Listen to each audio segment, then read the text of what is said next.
Bonjour tout le monde, bienvenue à l'épisode 12. L'épisode 12 de Ça sera dans l'examen. Je voulais m'excuser auprès de mes auditeurs d'avoir manqué lundi dernier, et je crois jeudi dernier aussi. Ouais. Mais tel que promis, on va parler de l'eau et on va parler de l'électricité, en fait de l'énergie, de l'eau et de l'énergie. Donc, on avait déjà parlé d'électroculture aussi. Donc ça c'est un autre sujet qui est assez intéressant. Donc, commençons. Commençons tout de suite. Hmm. Alors, il y a de l'eau sur Terre. D'où vient-elle? D'où vient-elle? C'est une grosse question. Il y a des gens qui prétendent que l'eau vient de l'intérieur de la Terre et puis qu'elle s'accumule, comme si, par exemple, je sais pas, ça serait des neutrinos ou des particules, que les rayons cosmiques, en fait, pénétreraient la Terre et puis qui pourraient créer de l'eau. Donc, ça serait des protons d'hydrogène, des noyaux d'hydrogène à haute vitesse ou des noyaux d'oxygène qui finalement se combineraient à l'intérieur de la Terre. Ce qu'on a vu un peu dans un des épisodes où j'expliquais que la Terre est en train de grossir, est en train de gonfler, comme l'univers entre autres. Donc, sans plus tarder, on va parler de l'eau qu'il y a sur Terre. Je peux vous dire aussi qu'il y a une théorie qui s'appelle Hydroplate théorie. Et puis, donc, hydroplate théorie. Et puis, c'est une théorie c'est pas complètement créationniste, c'est pas complètement chrétien, mais j'ai regardé cette théorie-là avec beaucoup d'intérêt parce que dans la description de l'Atlantide, par exemple, on dit que l'Atlantide était entourée d'eau salée, mais qu'au centre de la ville, qui était circulaire, il y avait un puits qui descendait assez profond, puis qui allait chercher dans l'eau douce. Puis dans la Bible, dans les textes sacrés, en fait, on dit souvent que Dieu a séparé les eaux d'en bas des eaux d'en haut. The waters from above and the waters from below. Donc, voilà. Alors, ici, sur Terre, on est chanceux. On a beaucoup d'eau. Là, je vois pas bien l'image, mais vous, là, vous la voyez bien. Donc, on a 97% d'eau salée. Hein? C'est quand même beaucoup. C'est beaucoup d'eau. Puis, on a 3% d'eau douce. Cette eau douce-là, comme on le voit ici, elle provient des glaciers. Donc, c'est de l'eau qu'on ne peut pas utiliser. Tiens, je vais zoomer ici, voir. Ah, je sais pas si... Ouais. Non, c'est trop. Donc, ça provient des glaciers, ça provient de l'eau souterraine, donc les esquerres, les aquifères. Il y a un pourcentage aussi de 0,8% de ce 3%-là qui est de l'eau qui est gelée dans le sol, donc dans le pergélisol, entre autres. Et puis, de l'eau douce de surface, il y en a 0,4% de 3%. Hein, ici, on voit 0,4%. Donc, notre eau douce est dans les lacs d'eau douce. Il y en a une partie qui est contenue dans les êtres vivants, dans les rivières, dans les zones humides. Puis, il y a l'eau atmosphérique, c'est-à-dire les nuages. Les nuages qui représentent 9% quand même. Et puis, l'humidité dans le sol. Donc, l'humidité dans le sol, la rosée, par exemple, l'effet de la rosée, puis bon. Donc là, question pour vous. Bon, notre plus grande réserve d'eau douce, OK? Est-ce que c'est la mer Caspienne? Parce que la mer Caspienne, c'est de l'eau douce. Je dirais pas que c'est de l'eau potable, mais c'est de l'eau douce. Est-ce que c'est la mer Caspienne? Est-ce que c'est les Grands Lacs? Ou est-ce que c'est le lac Baïkal en Russie? Ou est-ce que c'est l'Amazone? L'Amazone, le fleuve. Quelle est la plus grande réserve d'eau douce selon vous? Mettez vos réponses en commentaire. Ça va donner une idée. Et puis, ben, on va continuer. On va parler de l'énergie. On va parler de l'énergie, puis en relation avec l'eau. Qu'elle soit douce ou qu'elle soit salée, là.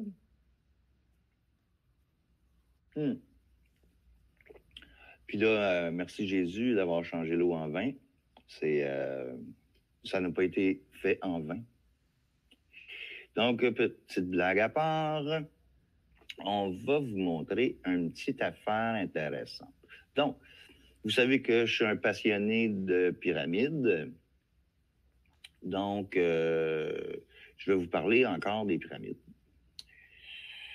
On va partager.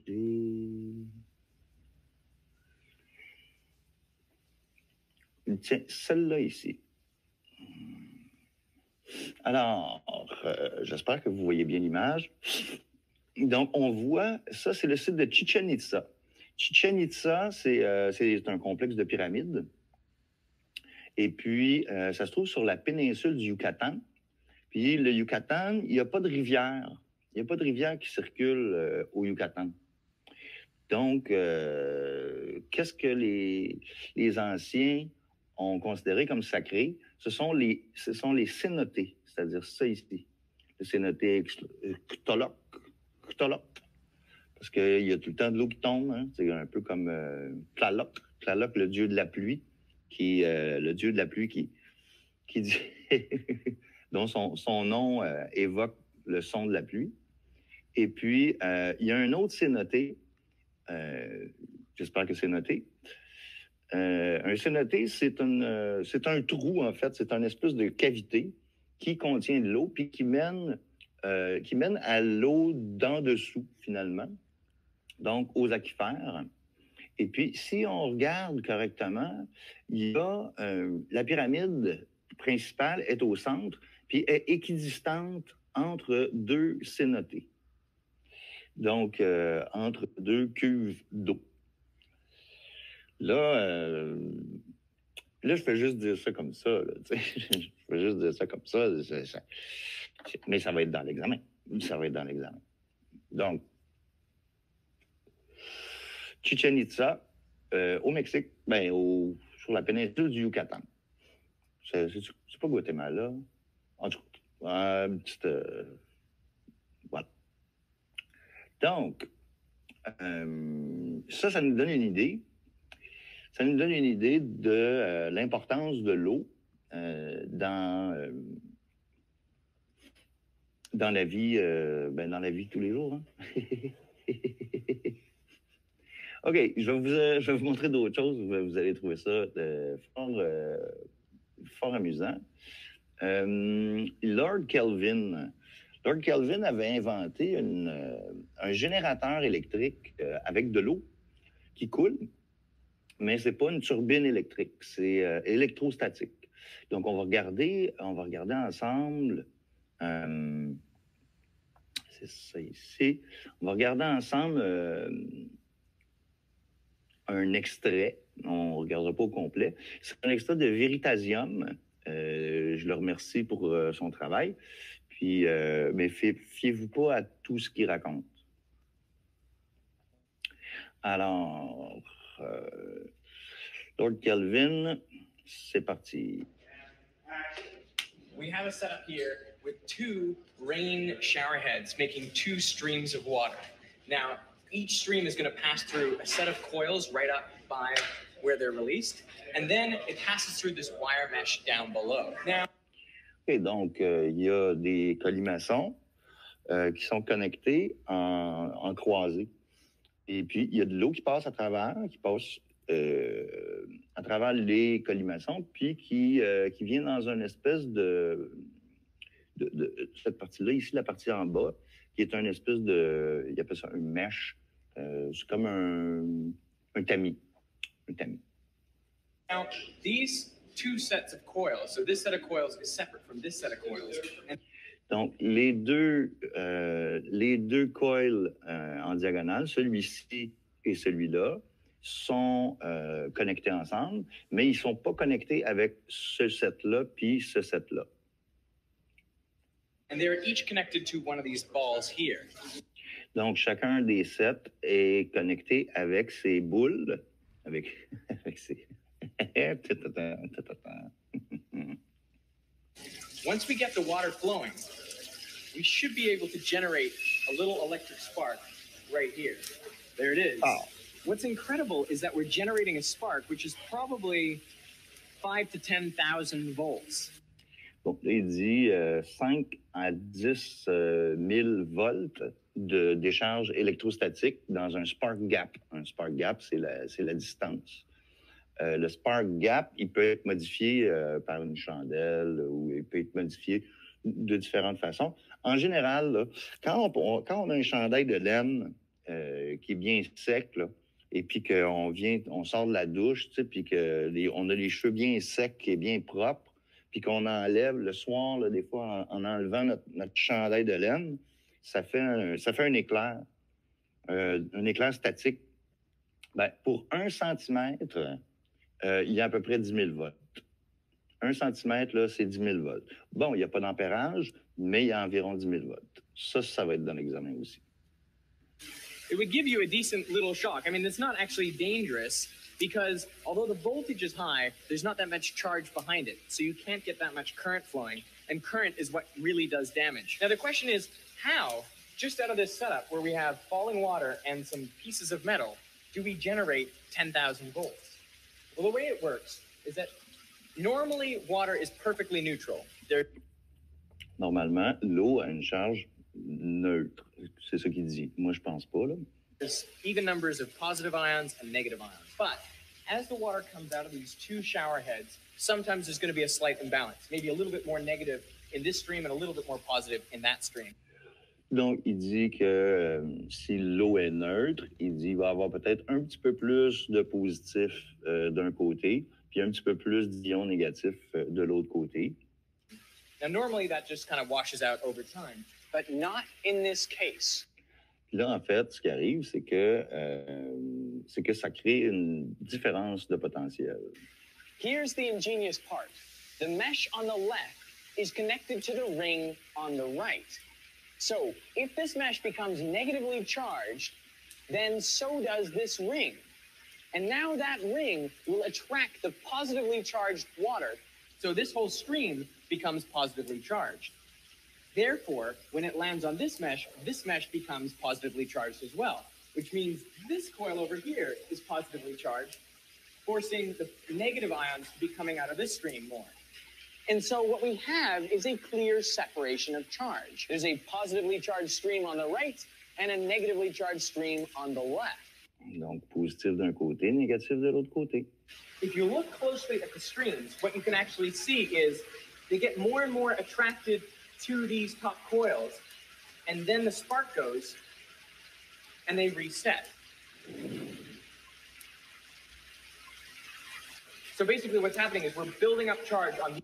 Donc, à chaque fois qu'on voit l'étincelle apparaître de ce côté-ci entre les deux boules, on va voir que aussi le filet d'eau qui coule va se rapprocher du filet original. Puis ensuite, il va continuer à faire des lignes diagonales. Tu sais, on voit que la pluie coule en diagonale. Elle a tendance à se coller sur le coil. Elle a tendance à se coller sur le coil. Bon, je pense que vous commencez à comprendre le principe. Donc, il y a de l'énergie qui tombe du ciel. Comme on dit, ça nous tombe du ciel. Et puis, il y a moyen de récolter l'énergie. Mais ça, c'est électrostatique. Ça, c'est électrostatique. C'est une forme d'énergie, tu sais, une forme d'électricité. Merci encore, Jésus. Même si c'est pas toi qui l'as fait pantoute. OK. J'en ai une petite dernière pour vous montrer.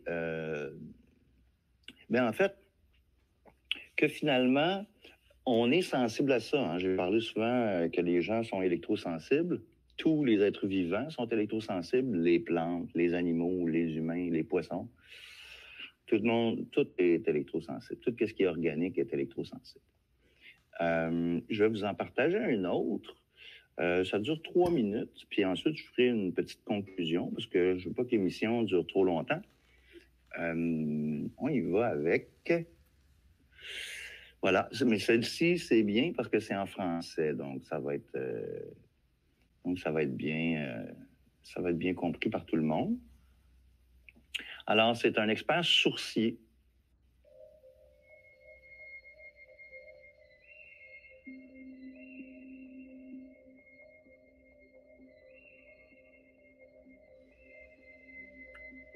Je suis Filiwitovitch, j'ai 51 ans et j'ai un métier particulier, je suis sourcier professionnel.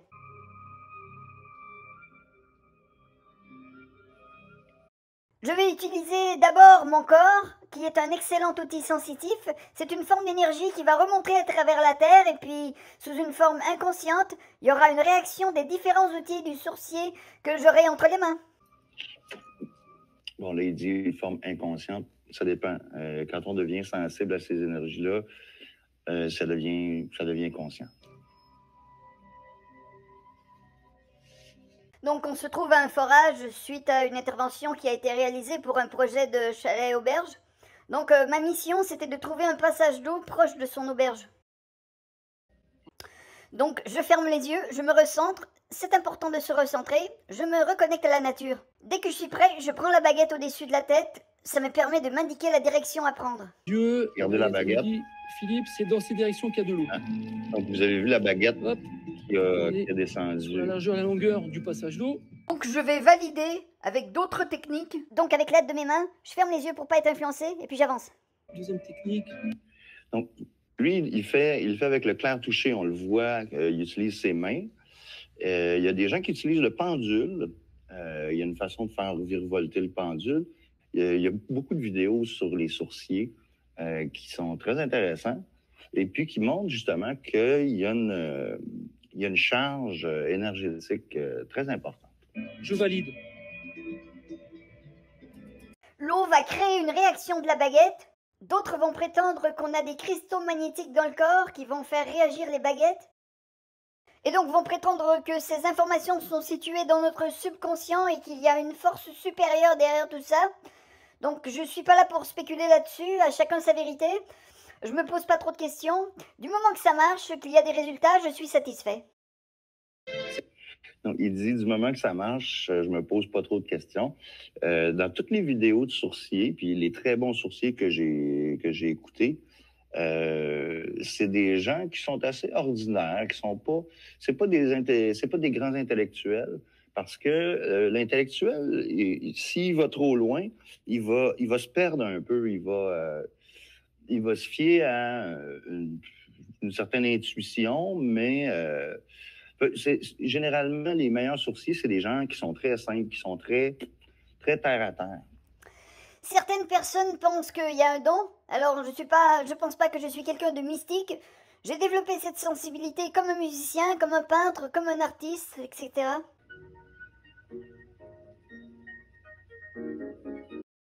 Chaque personne est unique et différente, donc pour ma part, je ressens pas spécialement rien.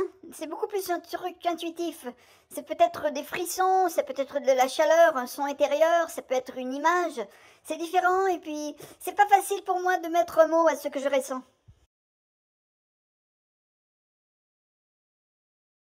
Il n'y a aucun appareil électronique et scientifique qui soit aussi fiable qu'un sourcier. J'estime mon taux de réussite à environ 90%. Les grandes entreprises publiques font appel à mes services, donc je pense qu'ils font confiance à ce type de sourcier professionnel. Je travaille aussi pour les collectivités, c'est important pour les missions humanitaires. Pour moi, un sourcier, c'est un chercheur d'eau qui coule et qui entend chanter l'eau, et qui est à l'écoute de l'eau et au service de l'humanité.